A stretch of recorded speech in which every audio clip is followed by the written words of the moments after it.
OCI 티키타카는 여러 주제를 좀 더 가볍게 이야기해보려고 만들었습니다. 저도 잘 모르는 부분들 질문 드리고 전문가분께 들어보는 시간 가지도록 하겠습니다.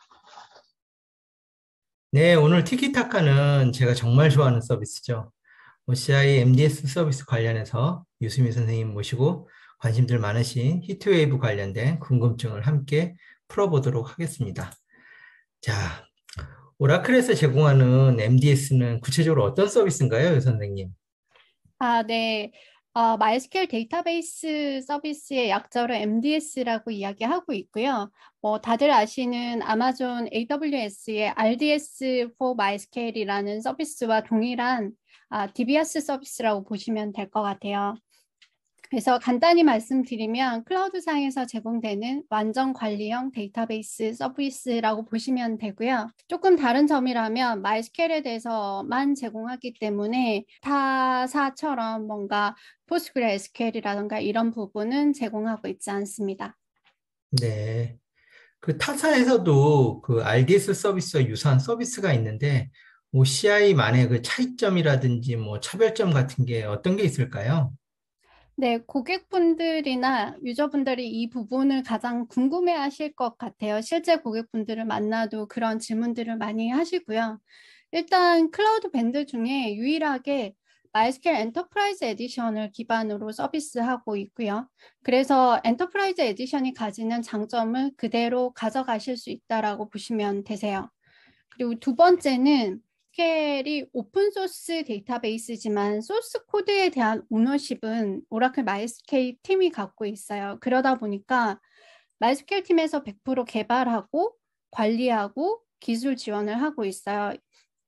이거는 이제 특히 타 벤더 같은 경우에는 커뮤니티 에디션을 사용해서 서비스를 제공하기 때문에 제때 보안 패치라던가 업데이트를 반영하기가 사실 쉽지 않아요. 일례로 타 클라우드의 경우에 8.0이 GA 꽤 오래됐어요. 만 3년이 훨씬 지난 이야기지만 그때 GA가 났을 때 6개월 뒤에 클라우드 상에서 해당 버전을 지원을 했었거든요. 그만큼 실제 레버리지 하는 타임 자체가 좀 길다라고 보시면 될 것 같고요. 마이너 버전 같은 경우에도 비슷하세요. MDS 같은 경우에 얼마 전에 이제 지금은 29 버전이지만 8.0.28 버전이 22년 1월 18일에 GA가 났어요. 근데 RDS 같은 경우에 아마존이죠. MySQL 서비스가 8.0.28 버전이 22년 3월 11일 날 GA가 났거든요. 그러니까 한 2달 정도 걸린 거죠. 그래서 마이너 버전 같은 경우에 2달 정도나 또는 빨라도 1달 이상 걸리는 시간이 있다라고 봤을 때 최신 버전이나 특히나 버그 픽스 아니면 얼마 전에 있었던 로그4j 같은 시큐리티 이슈가 있을 때 적절한 시간에 패치를 적용하기가 쉽지가 않고요. 세 번째로는 이제 온프라미스 MySQL과 100% 호환됩니다.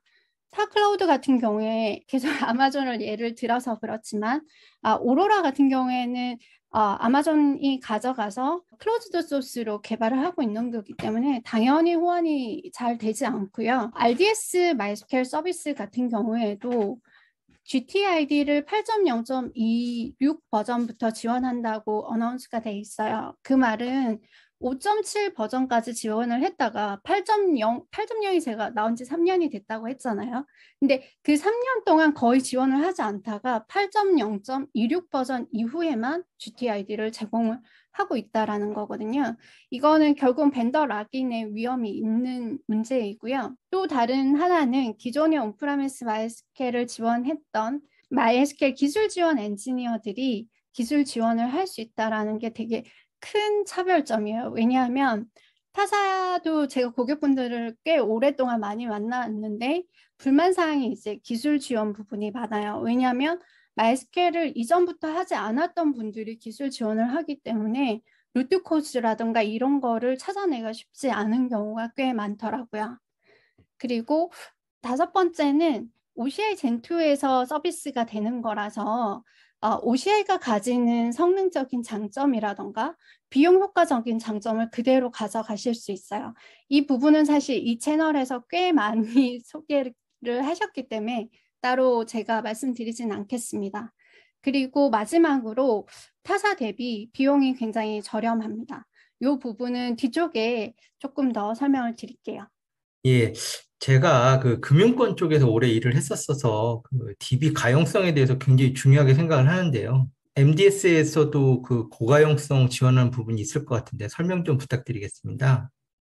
네, MDS 같은 경우에도 인스턴스 생성할 때 HA 옵션을 제공을 하고 있어요. 타사도 비슷한데, OCI 전반에 걸쳐서 다루셔가지고 일반적인 내용은 다 아실 것 같아요. 그래서 멀티 AD를 OCI에서 제공을 하고 있는데, 기본적으로 HA를 위해서 3개의 인스턴스가 배포가 되고요. 그래서 장애 시간을 최소화하면서 고가용성을 제공할 수 있습니다. 근데 한국 같은 경우에 서울 리즌도 그렇고 춘천도 그렇고 AD가 하나만 존재를 해요. 이런 경우에는 그러면 어떻게 배포가 되냐면 폴트 도메인이 실제 AD에 하나가 배포가 되고 폴트 도메인에 2개가 배포가 돼서 실제적으로 3개 노드로 HA를 구성을 하고요. 데이터가 이미 싱크 방식으로 다 따라가고 있기 때문에 데이터 손실을 막을 수 있습니다. 그리고 조금 더 들어가서 보면 MDS HA 같은 경우에는 기본적으로 그룹 애플리케이션 기반으로 서비스를 제공하고 있어요. 아마존 RDS나 아니면 구글의 클라우드 SQL 같은 경우에는 사실 HA 방식이 그룹 애플리케이션 베이스로 되어 있지 않거든요. 그래서 그런 부분은 차별점이라고 생각하시면 될 것 같고요. 또 HA라고 하면 장애 복구 시간이 굉장히 궁금하실 것 같은데 실제적으로 좀 전에 말씀드렸지만 데이터는 이미 3개 노드에 다 따라가 있는 상태이기 때문에 IP를 스위치 오버하는 시간 정도만 다운타임이 있다라고 보시면 되거든요. 그래서 굉장히 빠른 시간에 복구할 수 있다라고 보시면 될 것 같아요. 네. 그러면은 그 MDS 모니터링 같은 경우에는 어떤 식으로 진행이 되고 있나요? 클라우드 벤더 같은 경우에는 대부분 모니터링이 일반화되어 있는 특정 모니터링 윈도우를 통해서 제공을 하거든요. 그래서 OCI에서 제공하는 매트릭스를 통해서 MDS도 모니터링을 하실 수 있고요. 현재 제공되는 부분은 사실 클라우드 벤더마다 크게 차이가 있는 건 아니고 CPU, 램, 디스크 공간 사용량, 네트워크 트래픽, 데이터베이스 연결, 디스크 쓰기, 읽기 지표 등을 제공하고 있어요. 그래서 상세한 지표는 OCI MDS에 보시면 인스턴스를 클릭하시면 그 아래에 쭉 나와 있거든요. 참고하시면 좋을 것 같습니다. 네, 이것도 모니터링뿐만 아니라 이제 또 그 관리하다 보면 되게 중요한 기능인데 이거 백업 같은 경우는 어떻게 처리가 되고 있나요? 데이터베이스다 보니까 백업이 굉장히 중요한데요. 이제 인스턴스를 생성하실 때나 아니면 MDS 인스턴스를 생성하신 뒤에 자동 백업을 스케줄링을 하실 수가 있으세요. 하루에 한 번 하실 수 있고요. 또는 수동으로도 하실 수가 있어요. 풀 백업이나 아니면 인크리멘탈 백업을 걸어서 주기적으로 받는 부분도 가능하십니다. 그 백업도 백업인데 그 MDS에서 그 DR은 어떻게 구성을 할 수가 있나요? 온프렘의 그 DR 구성하고 차이점이 좀 있을 것 같은데요. 네, 차이점이라고 하면 사실 크게는 없습니다. 왜냐하면 기본적으로 MySQL이 제공하는 레플리케이션 기능을 사용해서 비동기 방식으로 복제하는 형태인데요. MDS다 보니까 아웃바운드 레플리케이션을 설정하는 부분이 기존의 온프라미스랑 조금 다르지만 결국 동작하는 형태는 동일하다라고 보시면 될 것 같아요. 네.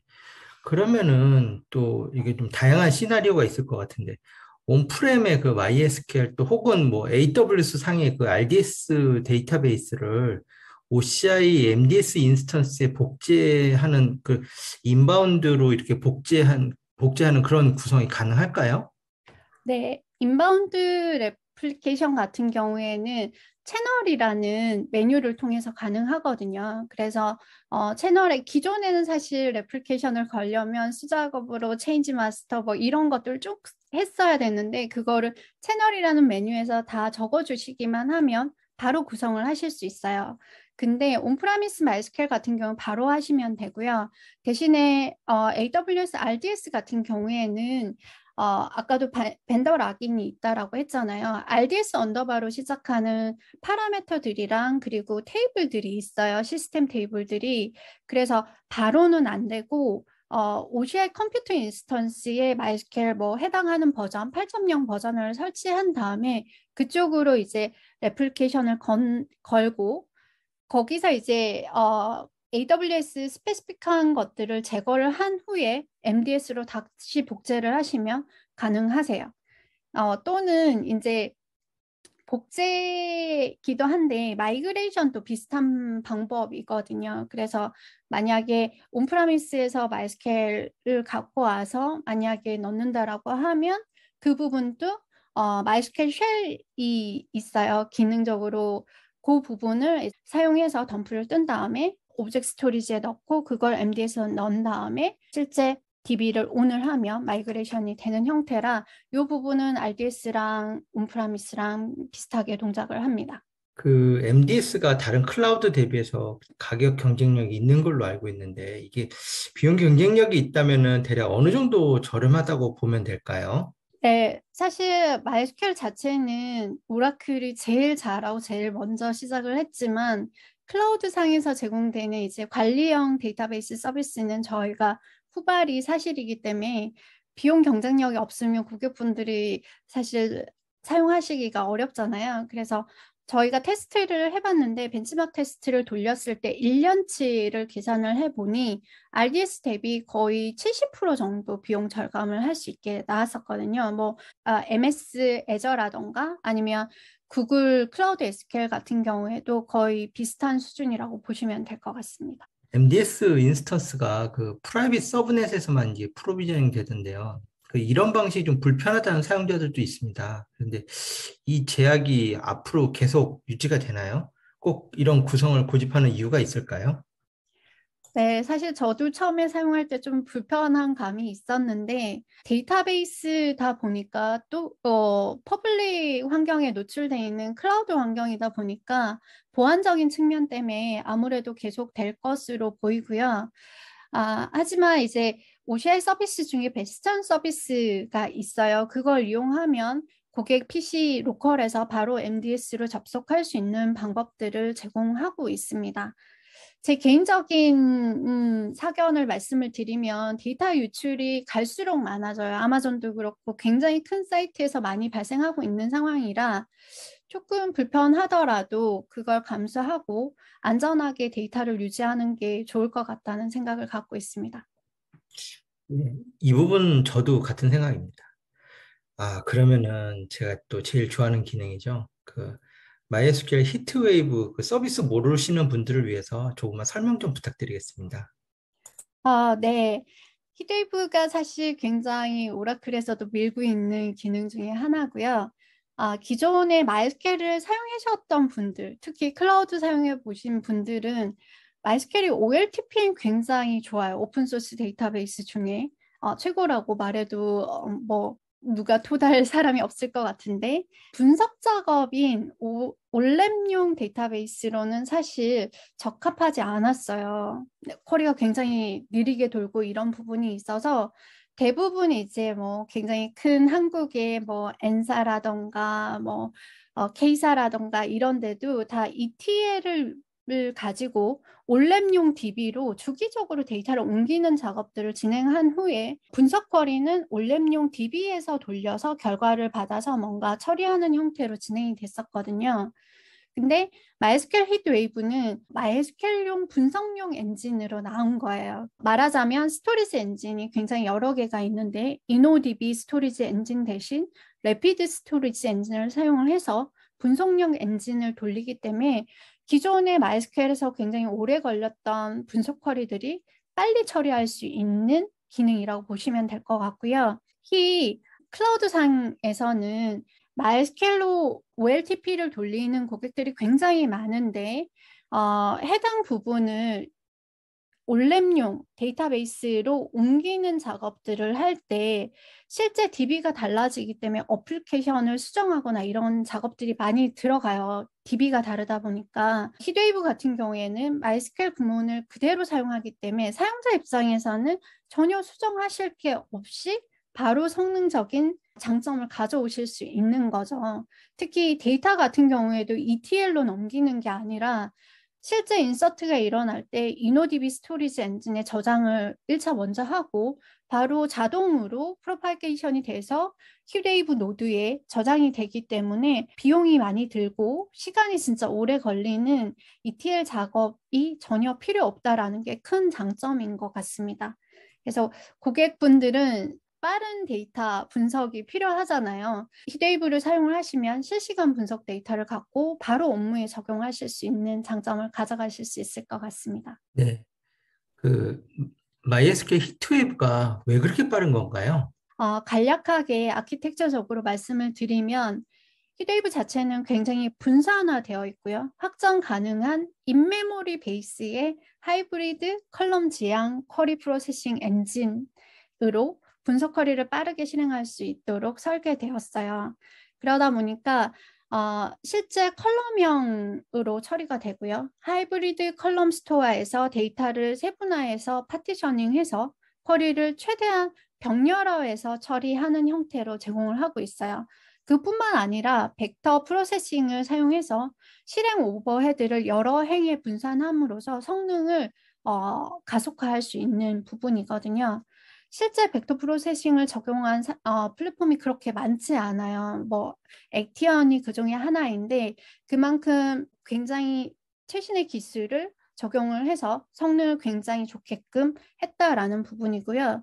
또 하나는 지금 현재 히드웨이브 같은 경우 오라클 클라우드에서만 제공을 하고 있거든요. 향후에 뭐 다른 쪽도 제공할 로드맵을 갖고 있지만 현재로선 그런데 오라클 클라우드 인프라에 최적화되도록 설계가 돼 있어요. 그래서 컴퓨터 노드 간 통신을 할 때 대역폭을 최대한 사용을 한다던가 아니면 데이터의 파티션 크기도 캐시에 딱 맞게 최적화했기 때문에 뭔가를 추가적으로 더 조회를 하러 갈 필요가 없게끔 제공을 하고 있습니다.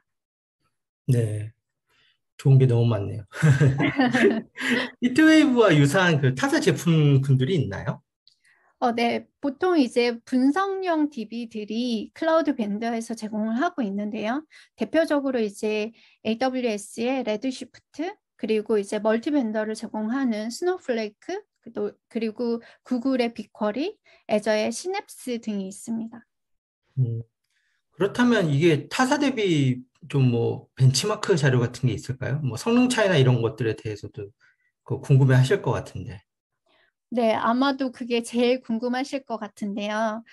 저희가 기존에는 MySQL PT 장표를 보시면 절대 타사 대비 자료는 없었어요. 아니면 타 제품 대비는 전혀 없었는데 이제 클라우드 히데이브가 나오면서 타사 대비 자료들이 나오고 있거든요. 그만큼 자신 있다라는 소리고 저희가 벤치마크 테스트를 진행을 할 때도 굉장히 공정하게 하기 위해서 일반적으로 올랩성 데이터를 처리할 때 사용하는 TPC-H 벤치마크 테스트를 사용을 했고요.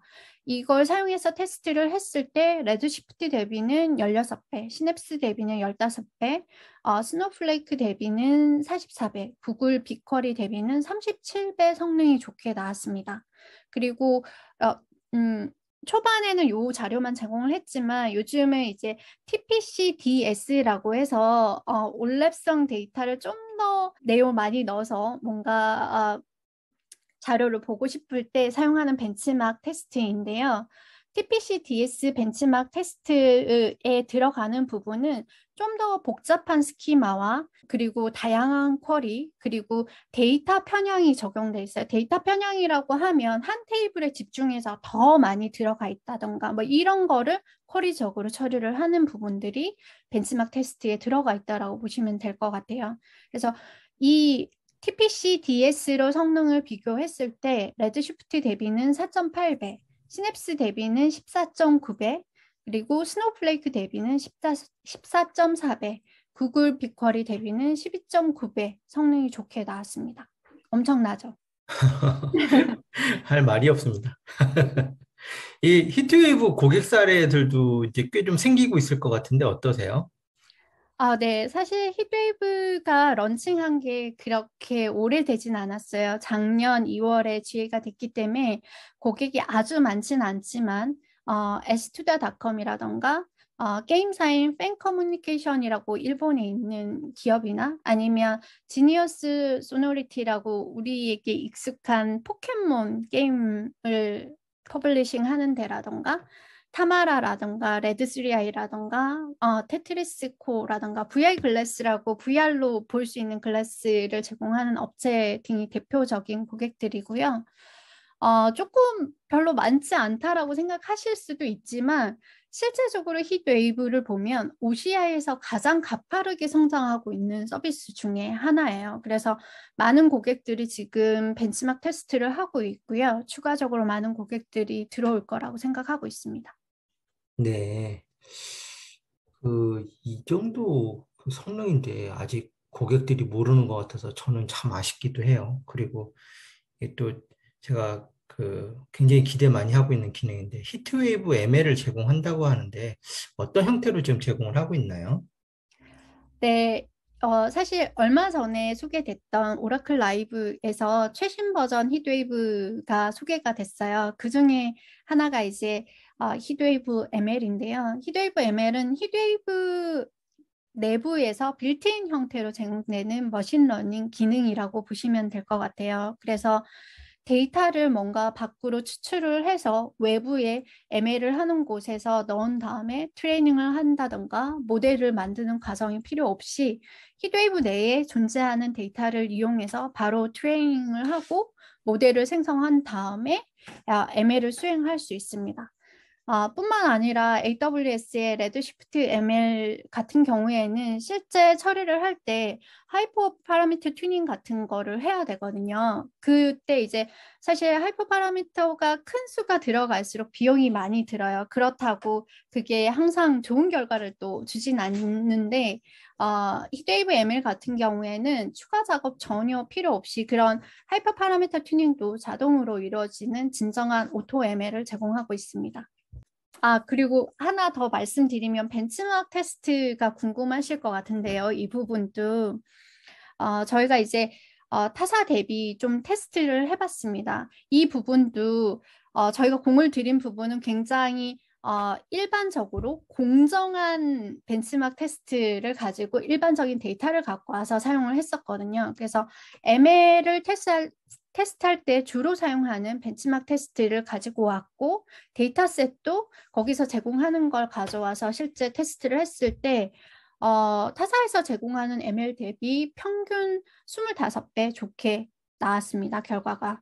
그리고 비용 측면이 사실 제일 궁금하실 것 같은데요. 히데이브 아까도 말씀드렸지만 빌트인 형태이기 때문에 비용이 히데이브를 사용하는 비용 외에는 추가로 드는 게 없습니다. 그래서 타사 대비 사실 ML을 돌릴 때 인스턴스를 사용을 하기 때문에 1% 정도의 비용으로 ML을 사용할 수 있다라고 보시면 될 것 같습니다. 와, 정말 좋네요. 아, 네, 많이 사용하시면 히트웨이브, 좋을 것 같아요. 예, 예, 예. 히트웨이브에서 제공하는 그 실시간 확장성 관련된 부분들이 이게 또 굉장히 좋아 보이는데 이런 어떤 기능인가 이게? 네, 이 부분도 이번에 이제 발표된 기능이에요. 그래서 말 그대로 약간 실시간 확장성이라는 의미에서 느껴지지만 고객이 필요할 때 우리가 히드웨이브 클러스터 사이즈를 크게 가져가고 싶다. 지금 그렇다라고 하면 바로 크게 또는 작게 조정할 수 있는 기능을 말하고요. 기존의 히드웨이브 그러니까 최신 버전, 이전 버전에서 이 작업을 하려고 하면 히데이브 서비스를 중단을 하고 처리가 진행이 됐었거든요. 왜냐하면 데이터 유입이 들어오면 이 클러스터의 데이터를 전달하는 부분들이 좀 어려움이 있어가지고 그렇게 진행이 됐었는데 히데이브 데이터를 현재는 오브젝트 스토리지에 히데이브만의 데이터 형태로 저장을 하게 돼 있어요. 그래서 굉장히 빨리 주고받을 수 있게끔 제공을 하고 있고요.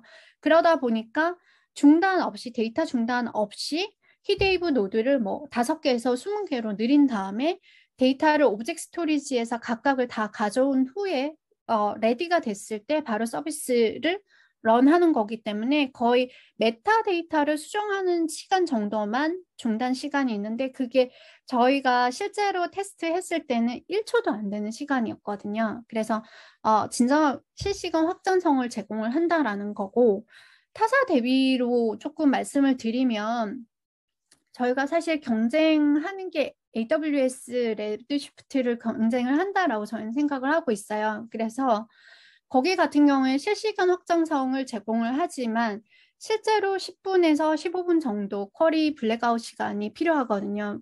쿼리 블랙아웃 시간이라는 건 말 그대로 서비스가 안 되는 시간과 동일하기 때문에 그런 부분이 필요하고 또 실제적으로 사이즈가 조정된 다음에 데이터에 대한 리밸런싱을 수동으로 진행해 줘야 된다라는 것도 문제 중에 하나거든요. 그래서 그런 부분이 히트웨이브가 훨씬 좋은 점이다라고 생각하시면 될 것 같아요. 네, 오늘 다양한 소식과 그 히트웨이브 깊은 부분들 잘 설명해 주셔서 대단히 감사합니다. 오늘 제가 좋아하는 그 서비스 소개다 보니까 이게 시간 가는 줄 모르고 진행을 했던 것 같습니다. 아울러 또 제일 잘 아시는 분 모시고 또 모르는 것들 확인해가는 시간이라서 더욱 즐거웠던 것 같습니다. 제가 왜 이 히트웨이브 좋아하는지 궁금하신 분들은 나중에 OCI, MDS만이라도 꼭 써보시길 바랍니다. 마치도록 하겠습니다. 감사합니다. 감사합니다. 오늘도 유익한 티키타카 시간 가져봤습니다. 관심 있으신 주제 있으시면 언제든 질문해 주시고 질문 주신 의견들은 적극적으로 티키타카에 반영해서 다음번 티키타카에서 진행해 보도록 하겠습니다. 많은 시청 부탁드리겠습니다. 감사합니다.